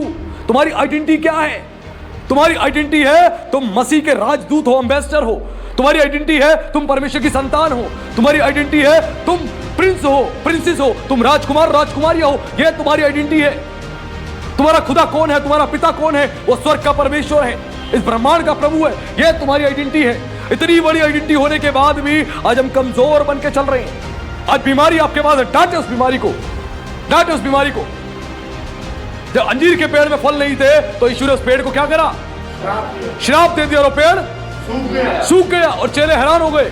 यीशु ने कहा, यदि तुम विश्वास से कहोगे तो तुम्हारी बात ये पेड़ भी मान लेगा, पहाड़ भी मान लेगा और उखड़ के चला जाएगा। यदि आज आपके अंदर विश्वास है, अपनी बीमारी को इसको कर्ज करे, श्रापित करे, उसको डांटे, वो सूख जाएगी। वो सूख जाएगी वो बीमारी, वो खत्म हो जाएगी, वो चकनाचूर हो जाएगी आपकी बीमारी। इतना अधिकार प्रभु ने आपको दिया है। आज आपको बनाया है कि लोगों का आप ट्रीटमेंट करो। आज खुद का ही ट्रीटमेंट नहीं कर पा रहे। लोगों का ट्रीटमेंट करने के परमेश्वर ने आपको चुना है, आपको वो पावर, अथॉरिटी, ताकत दी है। आज दूसरों का ट्रीटमेंट करना है, दूसरों तक आशीष पहुंचानी है। आज अपने लिए ही हम संघर्ष कर रहे हैं। क्यों? क्योंकि सुसमाचार की ताकत नहीं पता हमें, गॉस्पेल की पावर नहीं पता हमें, उसके प्रतिज्ञाओं के बारे में नहीं पता। आज इतना अधिकार प्रभु ने दिया, डांट अपनी बीमारी को, कमजोरी को, उसको भगाए। आपके घर में कोई अनजान व्यक्ति आ जाएगा, तलवार लेके, बंदूक लेके घर में घुसने की कोशिश करेगा। आप अगर उसको भगा दोगे वो तभी बाहर जाएगा। दरवाजा खुला रख दोगे वो अंदर आके बैठ जाएगा और आपको गुलाम बना लेगा। बीमारी को, परेशानी को बैठने मत दें, डांटे, फटकारे, बाहर भगाए। आप इतने अथॉरिटी से भरे हुए हो। आपकी आइडेंटिटी इस देश के पॉलिटिकल लीडर से ज्यादा बड़ी है, क्योंकि स्वर्ग आपको जानता है, स्वर्ग आपके नाम जानता है, स्वर्ग में आपके नाम लिखे हुए हैं। स्वर्ग आपको पहचानता है, एक एक स्वर्गदूत आपको पहचानता है, मिकाएल पहचानता है, जिब्राइल पहचानता है, और जितने भी स्वर्गदूत हैं वो सारे आपको पहचानते हैं। हर एक स्वर्गदूत आपको पहचानता है, क्योंकि आप स्वर्ग के निवासी हो। अपनी आइडेंटिटी को पहचाने। आपकी आइडेंटिटी क्या है? आज अपनी अथॉरिटी को जाने। कितने अथॉरिटी से भरे हुए आप लोग हो आज, लेकिन डरे डरे, घबराए घबराए घूम रहे, शैतान से डरे घूम रहे, तंत्र मंत्र, जादू टोने से डरे हुए घूम रहे कि कोई कर ना दे। आज इतना डरने की आवश्यकता नहीं है। आज एक मुर्गे के लहू से, बकरे के लहू से, जिससे तंत्र मंत्र, जादू टोना किया जाता है, उससे डरे डरे घूम रहे। तुम्हारे ऊपर तो दुनिया का सबसे कीमती, बहुमूल्य और शक्तिशाली लहू है, मसीह का लहू। उसने तुम्हें कवर कर रखा है, प्रोटेक्ट कर रखा है, तो कोई तंत्र मंत्र, जादू टोना तुम पर असर नहीं करेगा। आज अपनी अथॉरिटी को पहचानो। आप कौन हो? कितनी अथॉरिटी से भरे हुए लोग हो, लेकिन आज वचन पहुंचा ही नहीं हम तक। ऐसे वचन किसी ने बताया ही नहीं, और हमने कभी पढ़ा भी नहीं। हमने प्रतिज्ञाओं पे विश्वास किया नहीं। ये प्रोमिसेस हैं कि जो तुझे आशीर्वाद देगा उसे मैं आशीर्वाद दूंगा। कितनी अद्भुत बात परमेश्वर कह रहा है, कितनी अद्भुत बात। यानी कोई आपके साथ भलाई करेगा तो परमेश्वर भी उसके साथ भलाई करेगा। परमेश्वर भी भलाई करेगा। कोई आपकी सहायता करेगा तो परमेश्वर उसके साथ सहायता करेगा, उसकी सहायता करेगा। सोचो आप कितनी बड़ी आशीष के वारिस हो, कितनी बड़ी आशीष के वारिस हो। कोई आपकी मदद करेगा, आपकी भलाई करेगा, आपको आशीर्वाद देगा, आपकी सहायता करेगा, तो परमेश्वर उसको भी आशीष देगा, उसकी सहायता करेगा, उसकी मदद करेगा। कितनी बड़ी आशीष के आप वारिस हो, कितनी बड़ी आशीष की। और आज हमें अपनी प्रतिज्ञाओं के बारे में पता ही नहीं। प्रतिज्ञाओं पर विश्वास करो, प्रतिज्ञाओं को क्लेम करो और जानो अपने बारे में कि आपकी आइडेंटिटी कितनी यूनिक है, कितनी बड़ी है। आप जगत के लोगों के समान कॉमन नहीं हो। आपके आस पड़ोस में जितने लोग हैं आप उनके समान कॉमन नहीं हो। आप एक्स्ट्रा ऑर्डिनरी लोग हो। आपको खुदा ने चुना है स्पेशल काम के लिए, स्पेशल अपनी प्लानिंग के लिए। आज समझे अपने बारे में कि परमेश्वर कितना अद्भुत आपसे प्रेम करता है। एक और प्रतिज्ञा आपके लिए जो आज आपको और ज्यादा आनंद से भर देगी, उसके लिए खोले यशायाह की पुस्तक अध्याय 61 उसके पद 7 को पढ़े। क्या लिखा है? Book of Isaiah chapter 61 verse 7। तुम्हारी नामधराई के बदले दूना भाग मिलेगा, अनादर के बदले तुम अपने भाग के कारण जय जयकार करोगे। तुम अपने देश में दूने भाग के अधिकारी होगे और सदा आनंदित बने रहोगे। हालेलुया। अब परमेश्वर का अगला प्रॉमिस, अगली प्रतिज्ञा आपके लिए।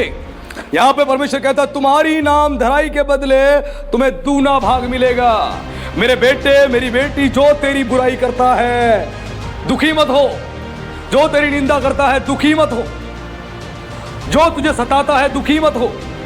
मसीह में आने की वजह से, धार्मिकता का जीवन जीने की वजह से, मसीह में चलने की वजह से अगर कोई तेरी नाम धराई कर रहा है यानी तुझे बदनाम कर रहा है, दुखी मत हो, परेशान मत हो, क्योंकि तेरी नाम धराई के बदले तुझे दूना भाग मिलेगा। तुझे परमेश्वर दुगना भाग देगा, डबल ब्लेसिंग्स देगा, डबल ब्लेसिंग्स देगा। तेरी नाम धराई के बदले कोई भी बदनाम कर रहा है, परेशान नहीं होना, दुखी नहीं होना। आपके कंधे पे क्या लगेंगे? स्टार्स लगेंगे। परमेश्वर आपकी प्रमोशन करेगा, उसकी डिमोशन होती चली जाएगी, आपकी प्रमोशन होती चली जाएगी। करो नाम धराई जितनी करनी है। कोई आपकी नाम धराई करे, बोलना और करो दबा के, जितनी कर सकते हो उतनी बढ़ बढ़ के करो, कोई बात नहीं। वो आपकी नाम धराई करेगा, आशीष आपको मिलेगी। आपको बदनाम वो करेगा, आशीष आपको मिलेगी, डबल ब्लेसिंग मिलेगी। लिखा है दूना भाग तुझे मिलेगा। और आगे लिखा अनादर के बदले तुम अपने भाग के कारण जय जयकार करोगे। तुम अपने देश में दूने भाग के अधिकारी होगे और सदा आनंदित बने रहोगे। और अनादर के बदले तुम्हें परमेश्वर डबल रिस्पेक्ट दिलाएगा, डबल ऑनर दिलाएगा। कोई तुम्हारा अनादर कर रहा है, परमेश्वर तुम्हें और आदर दिलाएगा। और जितना तुम्हें आदर दिलाएगा और जितनी तुम्हें ब्लेसिंग्स देगा इस पृथ्वी पर, उसको पाकर तुम जय जयकार करोगे। क्या करोगे? जय जयकार करोगे। अब कोई नाम धराई करेगा तो क्या उससे लड़ाई करोगे? नहीं। उसको गाली दोगे? नहीं। उसे धमकी दोगे? नहीं। पुलिस में बंद कराओगे? नहीं। क्या करोगे? खुश होना, आनंदित होना, मगन होना। लिखा है धर्म के कारण जो सताए जाते हैं स्वर्ग में उनके लिए महान प्रतिफल है, महान प्रतिफल है। कोई नाम धराई करता है उसको बोलो करो, जितनी करनी है जी भर के करो, आपको ब्लेसिंग मिलेगी। उसका डिमोशन होता जाएगा और आप आशीष के भागी होते जाओगे। अगर आप परमेश्वर के साथ चल रहे हो और उसके बाद कोई आपकी नाम धराई करता है मसीह में चलने की वजह से या आपके सही होने की वजह से, आपको ऑफिस में बदनाम करे, आपके परिवार में बदनाम करे, आपके रिश्तेदारी में बदनाम करे, आपकी सोसाइटी में बदनाम करे, आपकी कलीसिया में बदनाम करे, आपके सही जीवन जीने की वजह से कोई ये भी आपको बदनाम कर रहा है, तो आपको परमेश्वर दुगना भाग देगा, डबल ब्लेसिंग्स देगा। वो डबल कैसे हो रही है? उसकी ब्लेसिंग ले ली उससे और वो आपको दे दी कि तू लायक नहीं है, चल तेरी ब्लेसिंग में उठा के अपने बेटे को दूंगा, अपनी बेटी को दूंगा। तेरी सास तेरी नाम धराई कर रही है, मेरी बेटी मत घबरा। तेरा ससुर कर रहा है, मत घबरा। तेरी नंद कर रही है, मत घबरा। तेरा पति कर रहा है, मत घबरा। तेरे बच्चे कर रहे हैं, मत घबरा। तुझे डबल ब्लेसिंग्स दूंगा। अगर कोई पत्नी अपने पति की नाम धराई करती है तो ध्यान रखे वो पत्नी, उसकी ब्लेसिंग उठा के उसके पति को दे दी जाएगी, उसकी ब्लेसिंग उसके पति तक आ जाएगी। और अगर पति अपनी पत्नी की नाम धराई कर रहा है तो पति की ब्लेसिंग उठ के उसकी पत्नी के पास आ जाएगी। इसीलिए अब किसी की नाम धराई नहीं करें। फायदा किसमें है? नाम धराई करने में या चुप रहने में? चुप रहने में। इसीलिए अपने लिए आशीष को कमाओ, आशीष को गवाओ नहीं।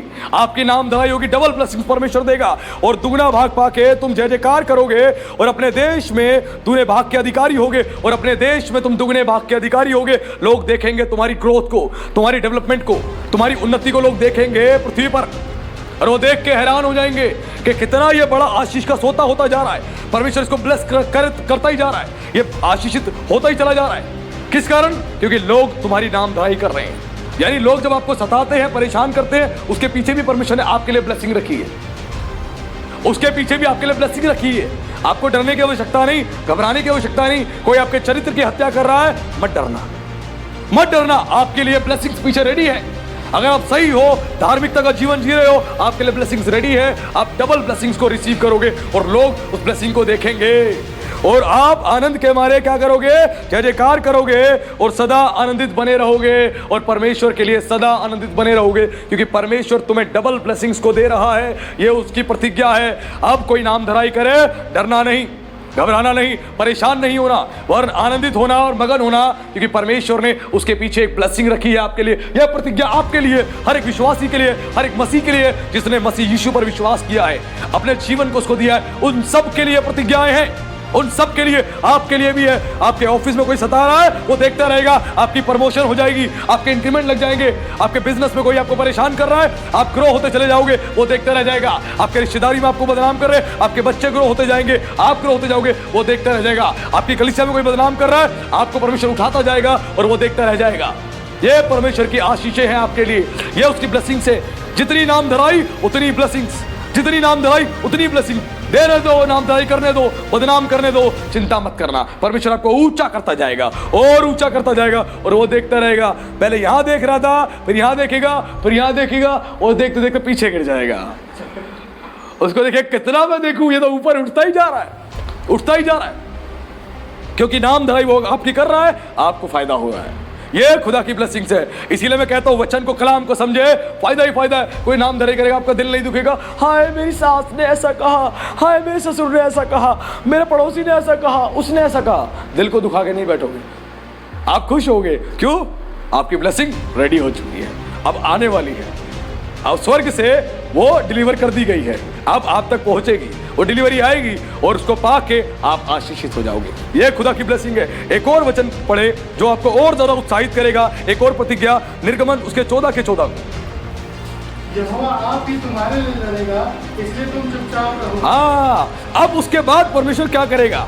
परमेश्वर कह रहा है यहोवा आप तुम्हारे लिए लड़ेगा, यानी यीशु स्वयं आपके लिए लड़ाई लड़ेगा, तुम चुपचाप रहो।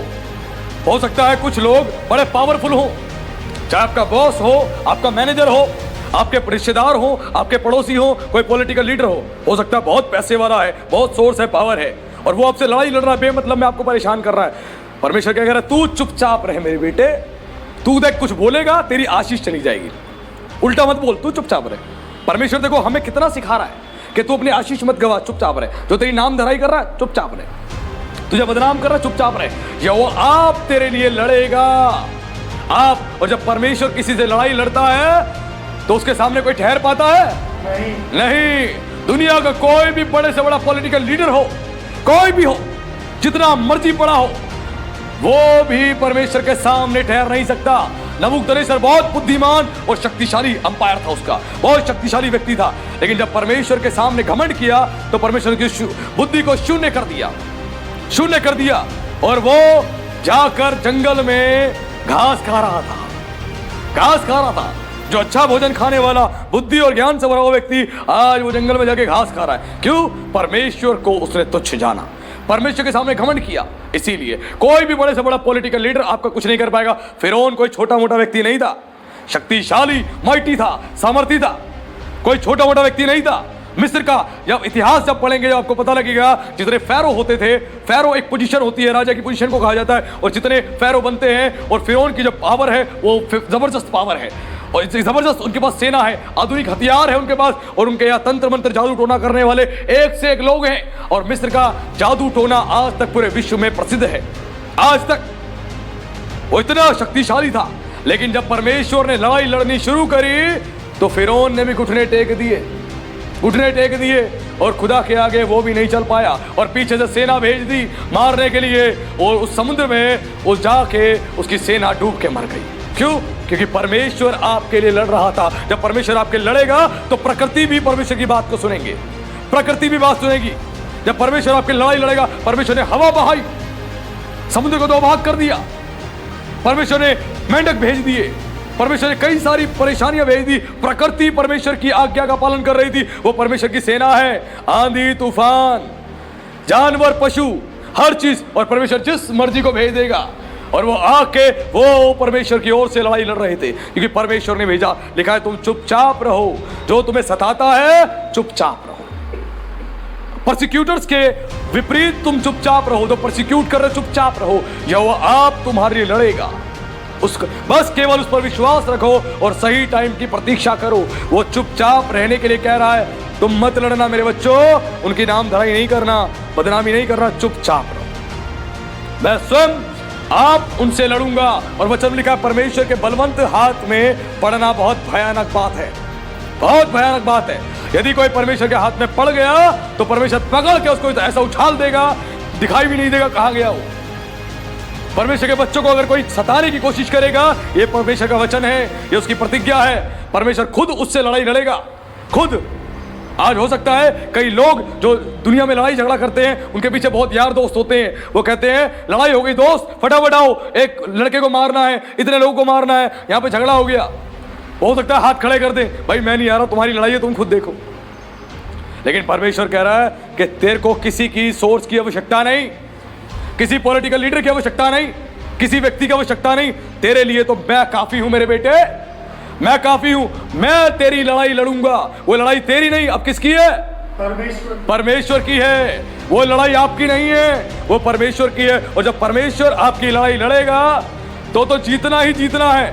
लेकिन चिंता उन शत्रुओं के लिए है जिनकी खाल को परमेश्वर उधेड़ देगा, जिनका सर्वनाश कर देगा, क्योंकि परमेश्वर अब खड़ा हो चुका है आपके साथ लड़ने के लिए। और जब परमेश्वर खड़ा हो जाएगा तो सर्वनाश कर देगा। इसलिए वायदा है परमेश्वर का कि तुम चुपचाप रहो, मैं खुद उनसे लड़ाई लड़ूंगा, उनसे लड़ाई लड़ूंगा। और एक और प्रतिज्ञा खोले, यूहन्ना की पुस्तक अध्याय 14 उसके पद 12 को पढ़े, क्या लिखा है?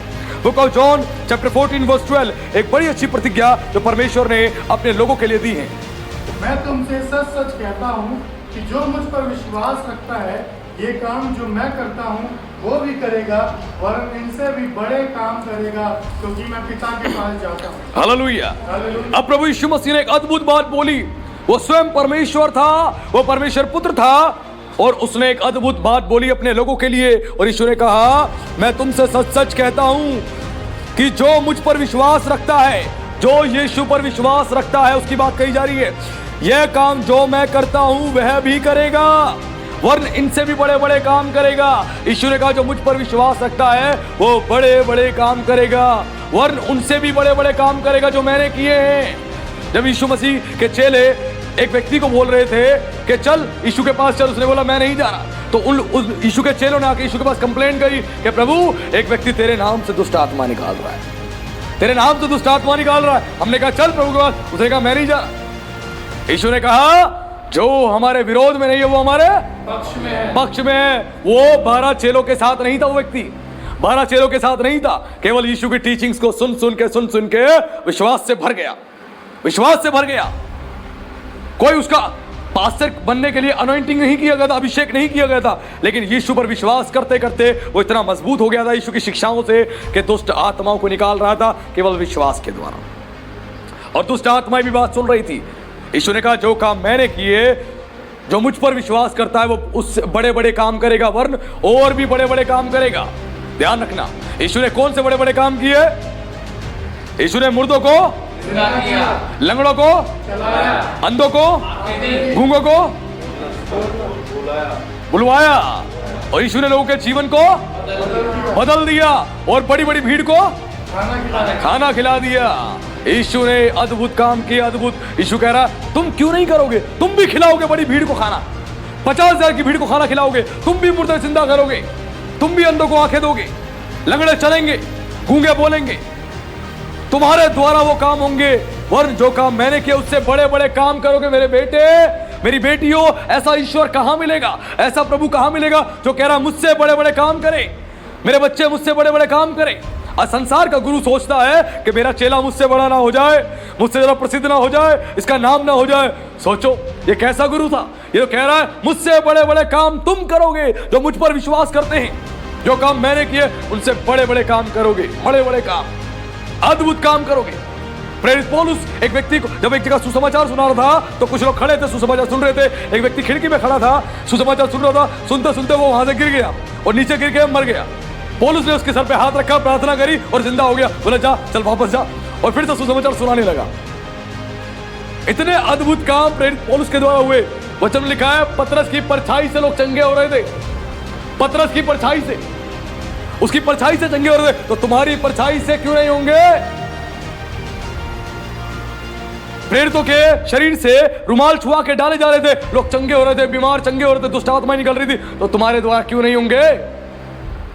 क्यों नहीं होंगे? होंगे। ईश्वर का जो मुझ पर विश्वास करता है, जो काम मैंने किए उससे बड़े बड़े काम तुम करोगे। मेरे बच्चों, जो सुसमाचार मैंने सुनाया, जितने अद्भुत रीति सुनाया, उससे अद्भुत रीति से तुम सुनाओगे। जो सेवा मैंने करी, उससे अद्भुत रीति से सेवा तुम करोगे। जो मुझ पर विश्वास करता है, विश्वास करने वालों के लिए सब कुछ संभव है, क्योंकि वचन में लिखा है बिना विश्वास परमेश्वर को प्रसन्न करना अनहोना है। विश्वास के द्वारा ही काम होंगे। अगर तूने विश्वास कर लिया कि ईश्वर ने तुझे चंगाई दे दी है आज, तो चंगाई मिल चुकी है। तूने विश्वास कर लिया तुझे छुटकारा दे दिया है, तो छुटकारा तुझे मिल गया है। तूने विश्वास कर लिया कि तेरा जीवन आज से बदलना शुरू हो चुका है, तो बदलना शुरू हो चुका है। तेरे विश्वास के द्वारा तेरे जीवन में काम होंगे। ये कलाम जीवित है, ये मुर्दा नहीं है, कोई काल्पनिक कहानियां नहीं है, कोई संसारिक ज्ञान की बातें नहीं है। ये जिंदा जीवित वचन है, जिंदा और जीवित वचन। और लिखा जिस काम के लिए वचन भेजा जाता है उसको पूरा करके आता है। ये वचन तुम्हारी चंगाई के लिए भेजा गया है। आज तुम्हें वो चंगा कर चुका है। तुम्हारे छुटकारे के लिए भेजा गया है, तुम्हारे छुटकारा दे चुका है। ये सब कुछ करने में सक्षम है ये वचन, क्योंकि ये वचन यीशु है, और यीशु कोई कमजोर नहीं है। स्वर्ग और पृथ्वी की कुंजी उसके हाथ में है, सब कुछ उसके हाथ में। उसने कहा जगत को मैंने जीत लिया है। जगत का सारा अधिकार मेरे पास है, स्वर्ग का अधिकार मेरे पास है, पृथ्वी का अधिकार मेरे पास है, नरक का अधिकार मेरे पास है, सब कुछ तो मेरे पास है। इसीलिए चेलों ने बोला प्रभु तुझे छोड़ के हम कहां जाए? अनंत जीवन की बातें तो तेरे ही पास है। तेरी बातें सुन के ही तो हमें बल मिलता है, तेरी बातें सुन के ही तो हमें आशीष मिलती है, तेरी बातें सुन के तो हम पवित्रता में चलते हैं, क्योंकि तेरी बातें हमें अनंत जीवन के लिए उत्साहित करती हैं। तेरी बातों से हम बदल जाते हैं, हम ट्रांसफॉर्म हो जाते हैं, क्योंकि तेरी बातों में वो ताकत है, तेरी बातों में सामर्थ्य है। वचन लिखा है शब्द मारता है पर आत्मा जिलाता है। केवल कोई शब्दों से प्रचार करेगा कुछ भी नहीं होगा उसके जीवन में, लेकिन आत्मा का जब प्रचार होगा तो आत्मा जिलाएगा। आपकी मरी हुई परिस्थिति को जिला देगा, आपकी दबी हुई परिस्थिति को जिला देगा, आपको नया कर देगा, आपके मरे हुए ऑर्गन्स को जिंदा कर देगा, आपकी बुद्धि जो मरी हुई है जिंदा कर देगा, आपकी आत्मिकता जो मर चुकी है उसको जिंदा कर देगा। जब यीशु ने सुना कि लाजर बीमार है, तो यीशु जानबूझकर नहीं गया उस समय उसको चंगा करने के लिए। वो चुपचाप खड़ा हो गया, वो रुक गया वहां पर। क्यों? वो चाहता उसी घड़ी जाता जब लाजर बीमार था और जाके चंगा कर देता। लेकिन जब यीशु को पता लग गया आत्मा में कि लाजर अब नहीं रहा, तो यीशु ने अपने चेलों को बोला तुम्हारा भाई लाजर जो है अब वो सो चुका है, आओ अब हम चलते हैं। यीशु कई बार इंतजार करता है। आपकी परिस्थितियां जितनी मर्जी बिगड़ जाए, कई बार एंड टाइम तक वेट करता है यीशु। वो चाहता तो पहले आ जाता यदि परेशानी आई, लेकिन कई बार वो वेट करता। क्यों? एक बड़ी महिमा दिखाने के लिए, एक बड़ी आशीष देने के लिए। और यीशु ने वेट किया। चाहता तो लाजर को जाके उसी वक्त चंगा कर देता और लाजर चंगा हो जाता, लेकिन यीशु को केवल चंगाई नहीं देनी थी। यीशु को बताना था कि मैं ही पुनरुत्थान और जीवन हूं, मेरे पास वो अधिकार है, और वही खुदा हूं मैं जिस खुदा की तुम परस्तिश करते आ रहे हो, तुम्हारे बाप दादा परस्तिश करते आ रहे, वो मैं ही हूं। और यीशु उसके बाद आया और फिर बोला, मरियम ने मार्था ने, प्रभु यदि तू होता तो मेरा भाई लाजर ना मरता। यीशु उसकी बात को सुन के खुश हो गया। उसने यीशु को कोसा नहीं, उल्टा नहीं बोला, वरन अच्छी बात बोली। यीशु ने कहा तू विश्वास कर तो परमेश्वर की महिमा को देखेगी अपने जीवन में। और पूरा परिवार शोक में है, दुखी है, परेशान है, सब रो रहे हैं, सारे रिश्तेदार आके सहानुभूति दे रहे हैं। और यीशु आया, यीशु ने कहा कब्र के पास चलो, और कब्र के पास चले। जब सब कुछ खत्म हो चुका है, हमें लगा अब सब खत्म हो चुका, अब क्या बचा है? कई बार आपके जीवन में आपको लगता है सब कुछ तो अब खत्म हो चुका है, मेरा आत्मिक जीवन खत्म हो गया, मेरा फाइनेंस खत्म हो गया, मेरी परिस्थितियां खत्म हो गई, बीमारियां आ गई, कैंसर आ गया, शुगर आ गया, थायराइड आ गया, एड्स आ गया, कई सारी बीमारियां आ गई, परेशानी आ गई, तकलीफें आ गई, सब कुछ तो खत्म हो गया, मैं क्या करूं? अब तो कुछ बचा ही नहीं, मैं टूट गया, मेरा पैसा खत्म हो गया, मेरा अकाउंट खाली हो गया, मैं सब कुछ खत्म, अब कुछ भी नहीं पता। जहां कुछ भी नहीं होता वहीं पर तो यीशु काम करता है, शून्य में काम करता है। लाजर सब कुछ खत्म हो चुका था उसके जीवन में, वो मर चुका था, लेकिन यीशु आया। यीशु आपकी मरी हुई परिस्थिति को जीवित करने में सामर्थ्य है। और यीशु ने आवाज लगाई, लाजर बाहर निकला, और लाजर उसी वक्त यीशु की आवाज सुन के कब्र से बाहर निकल आया। हालेलुया। आपकी परिस्थितियां जितनी मर्जी खराब हो जाएं, आप परिस्थितियां आपकी ऐसी हो जाए कि सब कुछ मर चुका है, मरी हुई दशा में आ जाओ, घबराना नहीं। यीशु मरी हुई दशा को जीवित करने में सक्षम है। वो अगर चुप है तो बड़ी महिमा दिखाने के लिए, वो चाहता तो तेरे थोड़े से पेन में तेरे को चंगाई देके ठीक कर देता, लेकिन वो बड़ी सर्जरी और बड़ा काम करने जा रहा है, इसीलिए वो चुपचाप खड़ा है। अब उसका टाइम आएगा, जब यीशु का टाइम आएगा तो यीशु तेरी मरी हुई परिस्थितियों को बिल्कुल ठीक कर देगा, बदल के रख देगा, और लोग देखेंगे तेरे जीवन को। और यीशु ने उसी प्रकार लाजर को जिंदा कर दिया। ये यीशु की प्रतिज्ञा है। यीशु ने कहा, जो काम मैंने किए उससे बड़े बड़े काम तुम करोगे, मेरे बेटे मेरी बेटियां। ये नहीं बोला पास्टर तू करेगा, प्रोफेट तू करेगा, अपोस्टल तू करेगा, बाइबल टीचर तू करेगा, नहीं। यीशु ने कहा, जो मुझ पर विश्वास करता है, चाहे कोई पास्टर हो, बिलीवर हो, कोई भी व्यक्ति हो जो यीशु पर विश्वास करता है, वो कह रहा है बड़े बड़े काम तेरे द्वारा होंगे। तू सुसमाचार अद्भुत रीति से प्रचार करेगा, तू अद्भुत रीति से मेरी सेवा करेगा, तेरे द्वारा अद्भुत काम होंगे मेरे बेटे मेरी बेटियां, यदि तू मुझ पर विश्वास करता है। यह यीशु की प्रतिज्ञा है। और अंतिम और सातवीं प्रतिज्ञा जो आपके विश्वास को और ज्यादा बुलंद कर देगी, उसके लिए खोलेंगे प्रकाशित वाक्य, book of Revelation chapter 3 verse 21।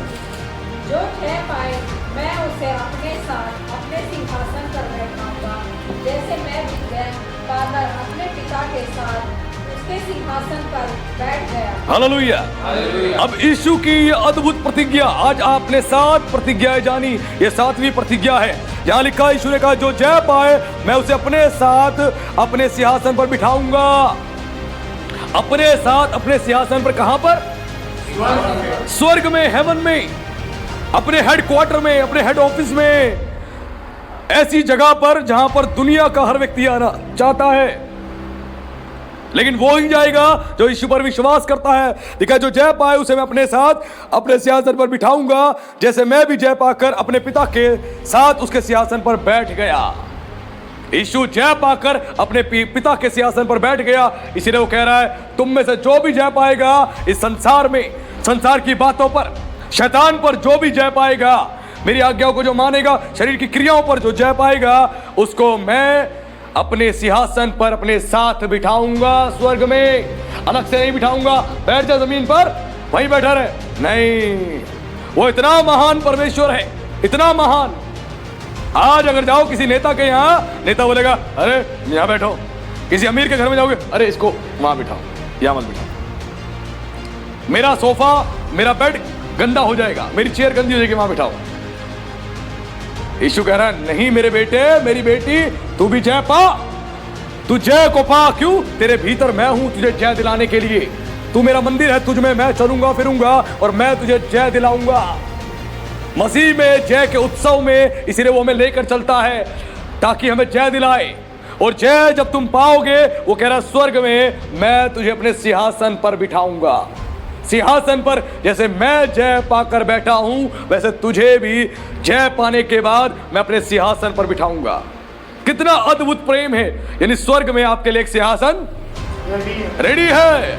यीशु का वायदा है, यीशु कहीं साइड में नहीं छोड़ देगा, जहां साइड में कोने में नहीं। अरे ऐसा प्रभु कहां मिलेगा, ऐसा पिता कहां मिलेगा जो कह रहा है कि तू जय पा, मैं अपने सिंहासन पर तुझे बिठा दूंगा, मेरे सिंहासन पर तू बैठेगा। ये कितना अद्भुत उसका वायदा है। ये प्रतिज्ञाएं आज आपके जीवन को कितना ब्लेस्ड बना रही हैं। आज आप जानो कि आपकी आइडेंटिटी क्या है, कि कौन हो आप, आपको परमेश्वर ने क्यों चुना है। एक बहुत बड़ी आशीष के वारिस हो आप, एक बहुत बड़ी आशीष आपके पास है। आज दूसरों के लिए प्रार्थना करो, मुंह से बोल दो कि तेरे लिए हो जाएगा तो हो जाएगा। इतनी बड़ी आशीष के आप भागी हो चुके हो। आज जाने जय पाना है। जब आप जय को पालोगे तो उसके बाद स्वर्ग में वो अपने सिंहासन पर बिठाएगा, जैसे वो खुद जय पाकर अपने पिता के सिंहासन पर बैठा है। ईश्वर ने किस पर जय पाई? संसार पर, संसार के कामों पर जय पाई, शैतान पर जय पाई।